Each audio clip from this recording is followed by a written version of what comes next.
Something just happened that barely made the news, but if you connect the dots, it changes how you look at silver overnight. Samsung quietly revealed progress on a new battery design. Not a flashy keynote, not a consumer announcement, just enough information for the right people to notice. And buried inside it is silver, not as decoration, not as a trace element, as a functional, performance-critical component. That's the part that should make you stop for a second. Because when a company like Samsung builds silver into next-generation battery tech, they're not guessing. They're not experimenting for fun. They're locking in future demand. And battery demand doesn't scale slowly, it explodes. I want you to think about how this actually works in the real world. When a tech giant commits to a new chemistry, it's not about one product. It's about entire supply chains retooling, factories redesigned, contracts signed years in advance. Silver doesn't get tested at that level, it gets consumed. What makes this uncomfortable is how out of sync the silver market still feels. Price barely reacts. Commentators shrug. Most people don't even notice. But the physical system notices, because batteries aren't jewelry. They aren't optional. They're infrastructure now. Phones, grid storage, electric vehicles, defense systems, backup power for data centers. Every one of those categories is growing at the same time. And batteries sit at the center of all of it. Here's the part most people miss. Battery technology doesn't adopt materials casually.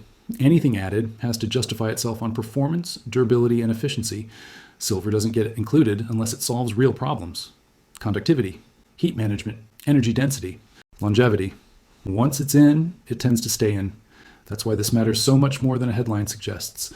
This isn't speculative investor demand chasing a narrative. This is industrial demand being engineered into the future.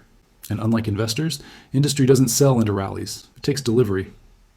Now zoom out for a second. Silver already has one foot in almost every modern technology: solar, electronics, medical devices, military hardware. The system was already tight.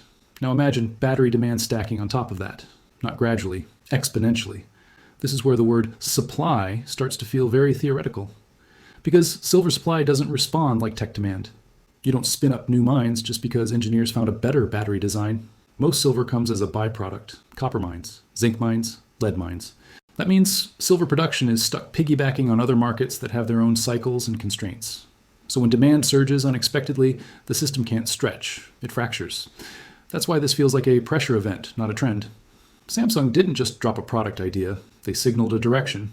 And other companies are watching closely, because nobody wants to be behind on energy storage. Once competitors follow, demand doesn't double, it multiplies. Here's where paper silver starts to look fragile. The pricing system assumes silver mostly sits around, trades hands, moves between vaults. Battery silver doesn't come back. It's embedded, locked inside devices, scattered across millions of units. Recycling sounds good until you look at the economics. Tiny amounts, complex extraction, high costs. A lot of that silver is effectively gone.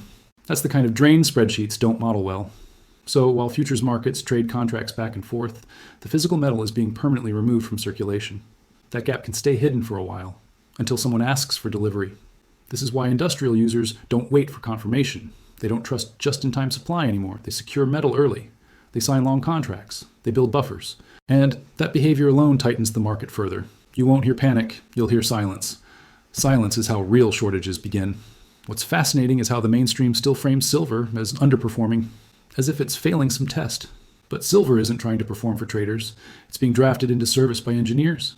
That's a different role. And once a metal becomes strategic, price stops being the main decision factor. Availability becomes everything. Think about what happens if battery makers can't get silver. Production delays, missed targets, regulatory pressure, national security concerns. At that point, price is secondary. That's when financial pricing mechanisms tend to break, not because of conspiracy, but because they were built for a different era, an era where silver demand was cyclical and flexible. We're not in that era anymore.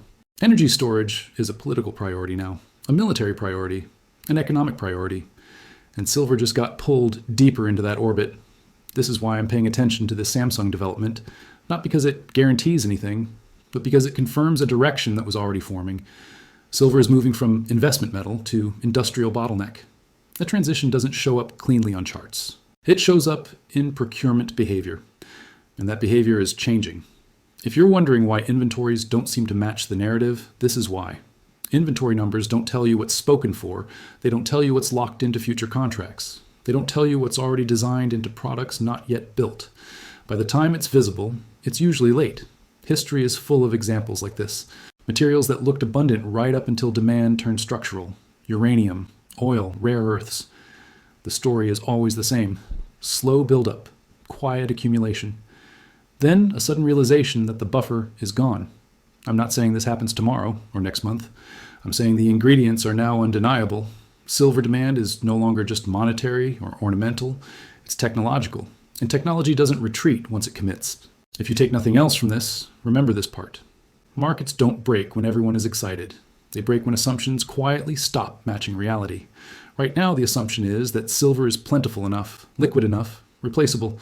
Battery tech like this challenges that assumption. And once enough industries act on that challenge, the system has to adapt, usually abruptly. This isn't about hype. It's about noticing when something crosses a threshold. Samsung didn't cause a silver crisis, but they may have confirmed one direction of travel. Silver isn't just being invested in anymore. It's being engineered into the future. And once that happens, the conversation around supply, price, and availability never really goes back to normal.